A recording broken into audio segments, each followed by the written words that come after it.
ఇది ప్రజా వేదిక. ఒక పార్టీ అనేది ఛానల్ ని మెయింటైన్ చేయడం కరెక్టే అంటారా సార్? ఒక పొలిటికల్ పార్టీ రాజకీయ పార్టీకి యాక్చువల్ గా మేడం గవర్నమెంట్ అనేది ఎట్లుండాలి అంటే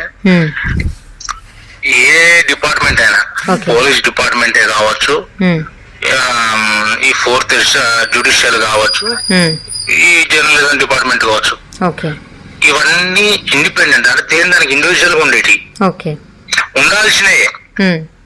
కానీ ఇప్పుడు ఉన్నటువంటి పొజిషన్ ఎట్లయింది అంటే ప్రతి డిపార్ట్మెంట్ లో పొలిటీషియన్ చేతులు పెట్టుకోవడమే అది ఒక ప్యాషన్ అయిపోయింది, కామన్ అయిపోయింది. ఇప్పుడు అక్కడ సెంట్రల్ లో చూసుకున్నాక అదే ఉన్నది. ఇప్పుడు వాళ్ళు రాజకీయ పార్టీ ఒక ఛానల్ పెట్టుకోవడము అంటే ఆ ఛానల్ వాళ్ళ పేరు మీద కాదు వేరే పేరు పెట్టుకొని నడిపిస్తా ఉంటారు, వాళ్ళకి అనుకూలంగా రాపించుకుంటారు కావచ్చు బహుశా. ఇప్పుడు కేసీఆర్ గారిది నమస్తే తెలంగాణ ఉంది, టీ న్యూస్ ఉంది, అది ఎవరు అడిగే చెప్తారు అది కేసీఆర్ వాళ్ళు కానీ. ఇప్పుడు దాని రిజిస్ట్రేషన్ ఎవరి పేరు ఉన్నది మనకు అవసరం లేదు కదా, అది ఎవరిది ఆయనే. కానీ ఈ రాజకీయాలు ఎట్లయినాయి అంటే వాళ్ళకు వాళ్ళు తప్పు కొట్టుకోవడానికి అలవాటు పడిపోయారు. దానికోసం వాళ్ళకి సపరేట్ ఒక ఛానల్ ఉండాలి. ఛానల్ వాళ్ళకు పార్టీలకు ఛానల్ లేకపోయినా మిగతా ఛానల్ కొనుక్కుంటారు వాళ్ళకి ప్లస్ పాజిటివ్ రాయించుకోవడానికి. సరే అది ఇప్పుడు ఆ విషయం అనేది మనము చూడలేదు కాబట్టి ఇప్పుడు అందులో వాళ్ళకు నచ్చినట్టు వార్తలు రాత్రం ఈ ఛానల్ మంచిది, కొంచెం నెగిటివ్ రాత్రం ఇది ఫలానా ఛానల్ అంటారు. ఇప్పుడు ఒక ఛానల్లో సపోజ్ ఇప్పుడు V6 ఉంది, ప్రజలకి తెలిసిపోతుంది సార్ ఏ ఛానల్ ఎవరి తరఫున మాట్లాడుతుంది అనేది ప్రజలందరికీ తెలుసు. ప్రజలు చాలా తెలివిగలవారు. అదే మేడం, ఇప్పుడు మనం ఉన్నాం, సపోజ్ నేనే ఉన్నా అనుకో, మిమ్మల్ని నేను తీసుకురాలేదు కానీ నేనే ఉన్నా. కాంగ్రెస్ పార్టీ మహిళలకు ఫ్రీ బస్ ఇచ్చింది, ఓకే మంచి స్కీము, దాని గురించి మంచి మాట్లాడతాం. కరెంటు మాఫీ చేసింది అంటే ఫ్రీ కరెంట్ ఇచ్చింది, ఓకే మంచిది. రైతులకు రుణమాఫీ, సరే అక్కడక్కడ కొంతమందికి రాకపోవచ్చు, కొంతమందికి రుణమాఫీలు అయినాయని చెప్పి ఉన్నది, ఓకే మంచి స్కీము మంచి చేసిళ్ళు. ఇంకో మిగతా వాళ్ళు కూడా చేస్తారు కావచ్చు బహుశా చెప్పలేము. గ్యాస్ సబ్సిడీ అన్నారు, బహుశా నాకు తెలిసి మా ఏరియా కూడా ఇక్కడ ఎవరికి కూడా సబ్సిడీ పడ్డట్టు నేను చూడలే. ఇప్పుడు మాది కూడా ఉన్నది, మాకు కూడా సబ్సిడీ లేదు. ఇంకా మనం గ్యాస్ కొనుక్కున్నాం, 1000 రూపాయలు పెట్టి గ్యాస్ కొనుక్కుంటున్నాం. పోనీ మీకు పడిందా సబ్సిడీ? లేదు పడలేదు. సబ్సిడీ పడుతుంది, గ్యాస్ 500కి ఇస్తున్నాం అని వాళ్ళైతే చెప్పుకుంటుండ్రు. సరే రావట్లేదు అని ఇప్పుడు నేను క్వశ్చన్ చేసి నేను న్యూస్ రాసిన అనుకో, నేను క్రిమినల్ అయిపోతానా? ఇక అంతే ఉన్నట్టుంది కదా సార్. మొన్న రేవంత్ రెడ్డి మాట్లాడిన మాటలు అయితే అదే ఉన్నట్టుంది కదా. ప్రభుత్వాన్ని ప్రశ్నిస్తే వాళ్ళు క్రిమినల్సే అని చెప్తున్నారు కదా. అదే మేడం, గ్యాస్ సబ్సిడీ పడట్లేదు అని నేను రాస్తా, ఎందుకు పడతలేదని ఎంక్వైరీ చేయాలి. అవును, ఎంక్వైరీ పడతలేని ఫలానా క్యాండిడేట్ రాసిందా, భయ పలానా పేపర్ వచ్చిందిరా, లేకపోతే పలానా ఛానల్ వచ్చిందిరా, అక్కడ ఎందుకు పడతలేదు అక్కడ చూడండి కానీ వాళ్ళ నుంచి అక్కడికి వాళ్ళని ప్రెజర్ చేసి వాళ్ళని పంపిస్తే చూపియాలి.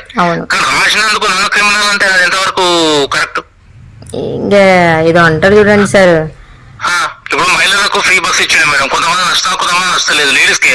అవును, కొంతమంది మహిళల దగ్గర పోయి మనం అడుగుతాం ఫ్రీ బస్ మంచిదా అంటే ఎవరు అడిగింది సార్ అసలు ఈ స్కీమ్స్ అన్ని? ఎవరు అడిగింది సార్ అసలు? వాళ్ళకి వాళ్ళు గెలవడం కోసం అని చెప్పేసి అని ఈ 6 గ్యారంటీస్ అని చెప్పేసి అని ఇవ్వని పెట్టుకొని ఈ భారం అంతా తిరిగి ప్రజల మీద వేస్తున్నది కదా. ఓకే మేడం, అది ప్రతి పార్టీ ప్రతి రాజకీయ పార్టీ చేసేదే ఆ పని.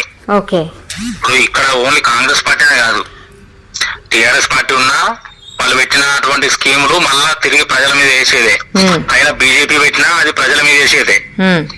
కాంగ్రెస్ అది ఓకే, బట్ ప్రజలు అన్నటువంటి ఎవరు అడిగాడు స్కీములు, ఎవరు ఉచిత పథకాలు ఏమని అడిగాడు. గవర్నమెంట్ ప్రభుత్వాలు అంటే పార్టీలు ఏం చేస్తాయి, వాళ్ళకు ఎరేస్తాయి. ఇప్పుడు మనము చెరువులో చేప పట్టడానికి పోతాం, గానానికి ఒక ఎర వేసుకుంటాం, దానికి వేస్తాం, ఆశ వేస్తాం, దానికి చిక్కుతుంది, బయటకు వస్తే ప్రాణం పోతుంది. ప్రజలు కూడా అంతే కదా, ప్రజలు ఆశపడ్డారు. సరే ఇక్కడ ఓటు ఎలక్షన్ రాగానే ఓటు పైసలు పంచుతారు. హ్మ్. పైసలు ఈరాబాయి అని అడుగుతారా ప్రజలు? వాడు వచ్చి పైసలు ఇస్తుంటే వీళ్ళు తీసుకున్నారు. అవును. వాళ్ళు ఏమంటారు, వాడు తీసుకుంటారు ఉన్నారు కాబట్టి మేము ఇచ్చినాం వాళ్ళు అంటారు. అవును. వాడు ఇచ్చడం వాళ్ళు వస్తారు కాబట్టి మేము తీసుకుంటామని వీళ్ళు అంటారు. అవును. తప్పు ఇద్దరి దగ్గర ఉంది కదా, హ్మ్. హ్మ్. ప్రజల దగ్గర ఉంది, రాజకీయ నాయకుల దగ్గర ఉంది. అవును. ఇక్కడ తీసుకునే పరిస్థితులు ప్రజలు ఎందుకున్నారు అని అంటే ఆర్థిక పరిస్థితులు. అవును.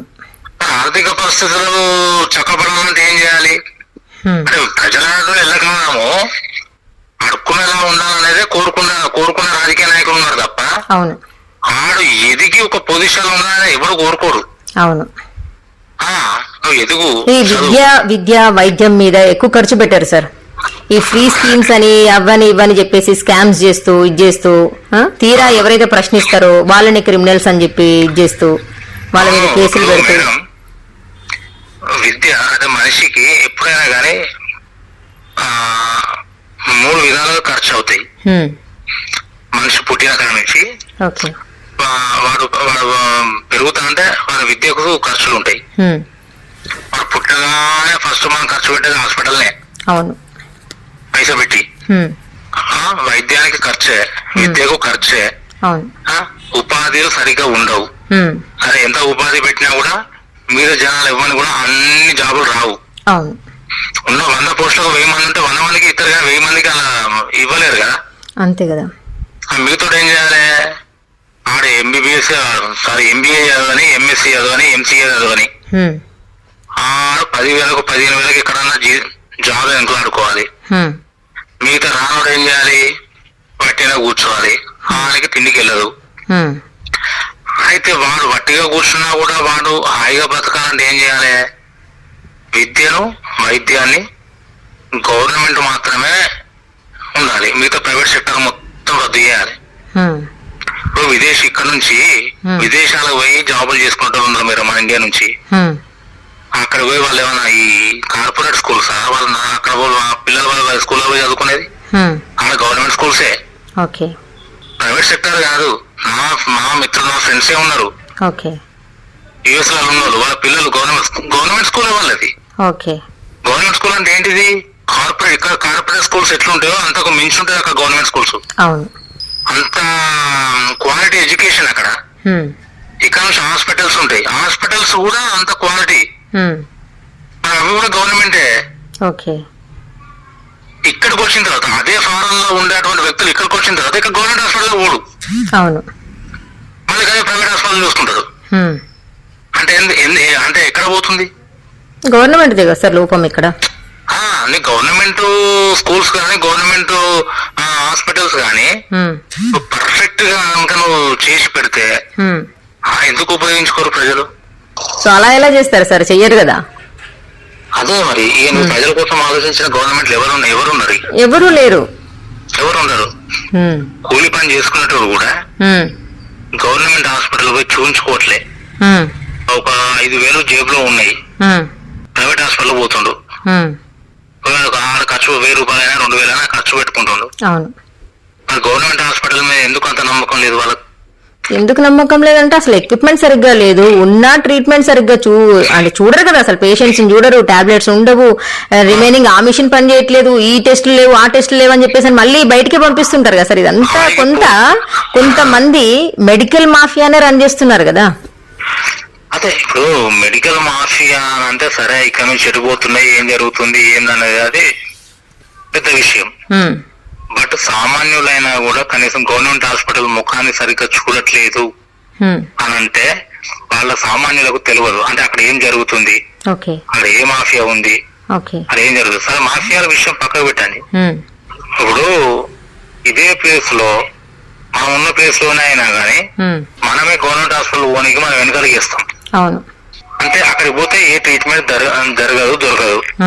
ప్రైవేట్ హాస్పిటల్ పోతే వాడు కొంచెం సీరియస్ అయింది అనుకో, ఆ డైరెక్ట్ ఎంజిఎం పొమ్మంటాడు లేదా గాంధీకి పొమ్మంటాడు. అంటే వీడు బతుకుతానేమో అదృష్టం, సత్యనేమో గవర్నమెంట్ లో పోతుంది.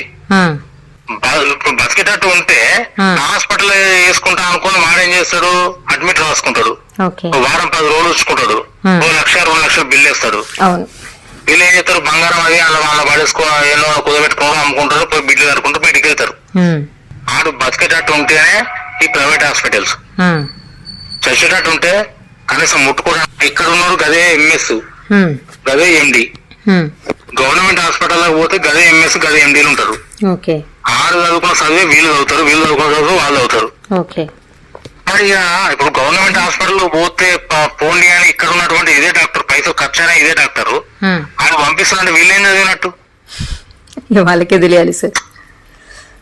ఇప్పుడు మనం మీరే చూడండి, ఎంఎస్ ఫిజిషియన్ ఉన్నాడు అనుకుందాం, సరే ఎండి ఫిజిషియన్ ఉన్నాడు, ఎంఎస్ సర్జన్ ఉన్నాడు. ఎండి ఫిజిషియన్ అన్నట్టు చూస్తాడు, బాబు నీకు ఇది ఉన్నది బాబు, ఇంత ఇది ఉంది, నీకు అది హెవీ ఖర్చు అవుతుంది, నువ్వు ఒకవేళ చేయించుకుంటా అంటే నువ్వు గాంధీకి పో, నీకు అలా ట్రీట్మెంట్ జరుగుతుంది, కొంత తక్కువ ఉంటది, కొంత తక్కువ ఖర్చు అవుతుంది, ఇక్కడ 1,00,000 రూపాయలు అయితే నీకు అడిగి పోతావు 50,000 అవుతాయి, నువ్వు పో అంటాడు. సరే ఈ వీడేం చేస్తాడు, నేను 1,00,000 రూపాయలు ఆయనకి ఖర్చు పెట్టుకుంటే మీరు ఏంటి సార్ అని వీడు అంటాడు అనుకో సపోజ్. లే నేను ముట్టుకోను అంటే వీడు ట్రీట్మెంట్ చేస్తాను, వీడు వచ్చింది అనుకో వీడు హాస్పిటల్ పడతారు. అదే గవర్నమెంట్ హాస్పిటల్ చచ్చిపోతే అక్కడ ఏముండదు కదా, వాళ్ళని సస్పెండ్ చేయడానికి ఉండదు, వాళ్ళని అడగడానికి ఉండదు, అక్కడ ఏం యాక్షన్ తీసుకోనికి కూడా ఉండదు. పేషెంట్ ట్రీట్మెంట్ చేయడానికి వీళ్ళకు ధైర్యం ఉండదు. బట్ హాస్పిటల్ పెద్ద కార్పొరేట్ హాస్పిటల్ పెట్టుకుంటారు, మెడిసిన్ చేస్తారు పైసల కోసం, పైసల వ్యవహారాలు.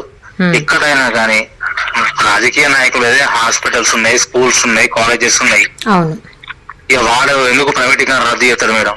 అంతే. అంటే ఒక పొలిటికల్ లీడర్ అయిన తర్వాత ఎంత సంపాదించుకోవాలో కొందరు అంతా సంపాదించుకొని పెట్టుకుంటున్నారు సార్. అంటే వాళ్ళ మన వాళ్ళకి మునిమన వాళ్ళకి వాళ్ళ వీళ్ళకి సంపాదించుకొని ఒక టర్మ్ వచ్చిన తర్వాత వాళ్ళంతా సంపాదించుకున్న తర్వాత ఇంకా ఏం ప్రజా పరిపాలన చేస్తారు సార్? ఇలా మాట్లాడడం తప్ప. ప్రజా పాలన అనేది ఏ పార్టీ నుంచి లేదు మేడం. ప్రజా పరిపాలన అనేది మర్చిపోవాలి అసలు. యాక్చువల్ ప్రజలంటూ ప్రశ్నించే గొంతులను కూడా కొంతమంది ఇలా నొక్కేస్తూ ఉంటే ఇంకెక్కడ ఉంటుంది సార్? ప్రశ్న లేదు మేడం, ప్రశ్న లేదు. ప్రశ్నించే గొంతు అనేటోడు ఒక 4-5 మిగతా వాడు కూడా మూసుకొని కూర్చుంటాడు. అవును, మనకెందుకులే అని, మనకెందుకులే ఉన్న కాడికి సంపాదించుకుందామా, సెటిల్మెంట్స్ చేసుకుందామా, వచ్చిన దాంట్లో అంతో కొంత సంపాదించుకుందామా. మేడం కర్ణాటకలో గౌరీ లంకేష్ ఇష్యూ తెలుసు మీకు? తను ఏం చేసింది, ప్రతి దాన్ని క్వశ్చన్ చేస్తుంది, మతాన్ని గాని ప్రతి దాన్ని క్వశ్చన్ చేసేది. అంత ధైర్యంగా ఆమె ఇంటి ముందునే కాల్చి చేసేదంటే అది ఎంత భయంకరమైన పరిస్థితి. అంటే ఇంకొకరు ఎత్తొద్దు, అలా గొంతు ఎత్తొద్దు, ప్రశ్నించొద్దు అని, అదే కదా సార్? అవును, అంతే కదా. ఆమె ఒక మహిళ గౌరీ లంకేష్. వాస్తవానికి ఒకటి మాత్రం క్లారిటీ ఏంటంటే మేడం, ఒకటి చెప్తాను నేను. జర్నలిజం లో మహిళలకున్న ధైర్యము మగ లేదు. అవును, వాస్తవం సార్, 100% చెప్తాయి. మహిళ ధైర్యం చేసి అడిగే క్వశ్చన్, నేను 30 సంవత్సరాల జర్నలిజం లోని 30 సంవత్సరాల ఎక్స్పీరియన్స్ అని గల్లు ఎగిరేసుకునే ఈ తురుంకాలు ఉంటారు కదా, తోపుగాలు, చదువు రాని జర్నలిజం అంటే విలువని జర్నలిస్ట్ అని చెప్పుకున్నట్టు ఉంటారు చూసావా? అవును, ఆ ఒక్కని కూడా ధైర్యం ఉండదు. వాస్తవం. నేను చాలా మందిని గమనించాను నేను. ఎందుకు ధైర్యం లేనప్పుడు జర్నలిజం ఎందుకుంటున్నా? సంపాదించుకొని ఇంకా ఉండడానికి. ఆడో దగ్గర పోయి వీడి దగ్గర పోయి పైసలు సంపాదించుకోవాలి, మూసుకొని కూర్చోవాలి. ఒక దవాఖానలో ఒక పేషెంట్ ఆపరేషన్ చేస్తానే చచ్చిపోతుంది, ఆడు ఫస్ట్ డాక్టర్ హాస్పిటల్ లో చేస్తాడు, ఫస్ట్ రిపోర్టర్లు అందరినీ పిలిపించుకుంటాడు. అవును, కొంత అమౌంట్ ఇచ్చేస్తారు, మనిషికి ఇంత ఇచ్చేస్తాడు, ఆడు మూసుకొని కూర్చుంటాడు. నువ్వు బతికేది 5,000 10,000. అవును, జర్నలిజం విలువదిస్తున్నావు నువ్వు. అవును, జర్నలిజం అనేటోడు ప్రతోడు, ఇప్పుడు దేశంలో ఉన్నటువంటి జర్నలిజం వ్యవస్థ అనేది ఎంత మంది ఉన్నా గానీ 10,000 ఉన్నారా, 20,000 ఉన్నారా, 50,000 1,00,000 మంది ఉన్నారా జర్నలిస్టులు, అందరూ ఒకటే యూనిటీగా ఉంటే ఎవరు మేడం వచ్చేది జోలికి? ఏ రాజకీయ నాయకుడు మీద చేస్తాడా? ఎవ్వరు వెయ్యరు. పిచ్చి మాటలు మాట్లాడడానికి కూడా ధైర్యం చూపరు సార్, నాకు తెలిసి రారు, జోలికి రారు. న్యాయం వైపు వైపు నిలబడే గలం గంగా ప్రవాహం. For latest updates subscribe to Zee News. ఇది ప్రజా వేదిక.